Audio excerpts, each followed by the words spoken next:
Did you know that Rodrick's handwriting changes several times throughout the Diary of a Wimpy Kid series? We were first exposed to Rodrick's handwriting in page 197 of Diary of a Wimpy Kid. We can see this handwriting is relatively normal, but then he uses a different handwriting style for Bill Watson. Now pay attention to this handwriting style because it appears as if he's drawing it over several times, and it looks very jagged and unprofessional. We only ever see this particular writing style again if Rodrick is writing words in all caps. Not only is it visible on the front of Greg's diary, but it's also found in Diary of a Wimpy Kid Double Down.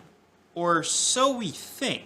Because just a few pages later, he changes up his handwriting. Although that could be just because so Greg doesn't figure out that it's actually Rodrick and not the Tooth Fairy. So we know that this formatting was appropriated for words in all caps. But what about words with only one capital letter or all lowercase letters? Well, those change too. In Diary of a Wimpy Kid Rodrick Rules, his handwriting is more stick figure-esque. It looks as if he has a very narrow grip on his pencil, and it's kind of like the Thriller font in Microsoft Word.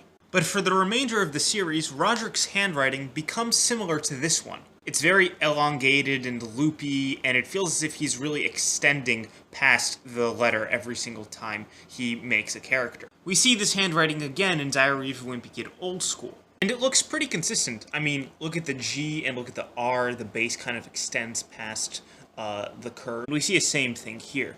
But there is actually a third variation of Rodrick's handwriting, as on his science fair trifold board, we can see that it's pretty different than the other two.